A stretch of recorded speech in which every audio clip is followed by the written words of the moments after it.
Hi everyone, and welcome back to my channel. Valentine's Day is just around the corner, and I wanted to share with you a recipe for a Valentine's Day dessert that you can make for your loved ones. We're going to make an angel food cake, and we're going to take it to that next level by making it chocolate and also adding strawberries and a chocolate drizzle. Yum! Also, this recipe is part of a Valentine's Day collaboration and is hosted by my friends Christy from Christy's Farmhouse and Melissa from I'm Merrily Melissa. And there are other content creators who are participating as well. And I will have a link to the playlist in my description below where you can get lots of ideas of what you can make for a Valentine's Day dessert. I'm really excited to show this recipe to you, so let's get started. The reason why an angel food cake mix is so easy to use is that all you do is add water and turn on your mixer. And you just beat this on low for about 30 seconds. While this is beating, I'm going to take a half a cup of unsweetened chocolate. And I'm going to put that in there. Oops. Oh, jeez. Wow, sorry about that. And now we're going to up the speed to medium and beat for 2 minutes. Now I said strawberries. We were going to add some strawberries, and I'm using freeze-dried strawberries, and the reason for that is because they are just a burst of flavor when you freeze-dry them, as opposed to regular fresh strawberries. And all I'm going to do is just crunch them up. This is about a half of a cup, I think.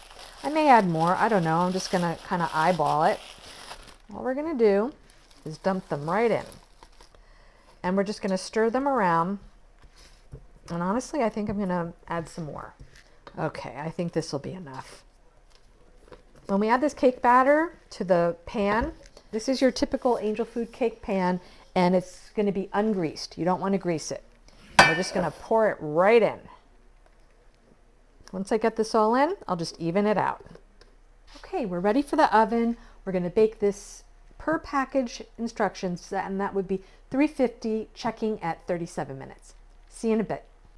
All right, we're out of the oven, and this is nice and cool, and when I press on it, it really feels more of a consistency of a cake. That may be because of the cocoa powder that we added. I'm leaving the angel food cake on the cooling rack, and I have a piece of parchment paper under this because we're going to be adding our chocolate on top first. This is a little thicker on it, maybe not as thick as I thought. And we're going to take our offset spatula and we're going to cover the top of the cake. And if some of it drips down while we're doing this, that's fine because that's the effect that we want. Now I'm going to take the rest and I'm going to try and spread it out in a layer like right on the sides to force it to drip down. But again, I'm going to take my spatula and just go like that. So it encourages it to drip down. It's not a thin drip by any means. That's okay. I'm not too happy with how this turned out around here. My chocolate drizzle is a little thicker than I had thought it was. So we're just going to cover the whole thing with chocolate, I've decided. And I don't have my turntable for my cake out. So we're just going to kind of do it like this. So there's a little example of how if plan A doesn't work out, go to plan B. When decorating a cake or putting a glaze on a cake, a drip, whatever it is, in most cases, not all, most, you can go to plan B.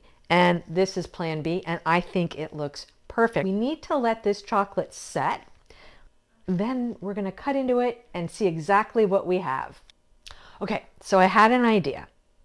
Remember these freeze-dried strawberries? I thought maybe I could just very loosely put some of them around just the very edge so that we know that this has something to do with strawberry as well. What do you think? I think I'm going to do it. This is what I was thinking about. Just right on the very edge. Just kind of putting them on like this. And this is kind of what I want to do. And actually, I think it looks pretty nice. I'm actually only going to put these around on half of the cake because I don't really have enough to get around the whole cake. So we're just going to go like that. Beautiful. This is the look I wanted. right, time to cut into this. Now I know that the chocolate is set because I can touch it and I don't get any on my finger. So let's cut into this. Don't forget, remember we put freeze-dried strawberries in this cake as well. So let's see if they actually show up or if they just kind of blended into the chocolate. There we go. It looks like a piece of chocolate cake, like a chocolate bundt cake. I'm really kind of disappointed that we don't see the actual strawberries in here. I was kind of hoping that we would.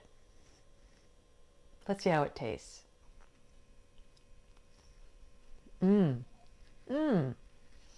You really have a bold chocolate flavor from this, from the cake itself and then from the chocolate glaze that we put on top. And although you can't see them, I'm getting strawberry with the chocolate, even though they're kind of hidden in there. Well, thank you for coming along with me, everyone. Even though we had to go to Plan B for our chocolate strawberry angel food cake, I think it turned out quite well. And I think whoever you give this to, whoever you share it with, will love it as well. This was a really fun collaboration to do. Don't forget to check out the playlist in the description below. And also don't forget to leave me a comment, like, and subscribe to the channel. Have a great day, everyone, and I'll see you next time.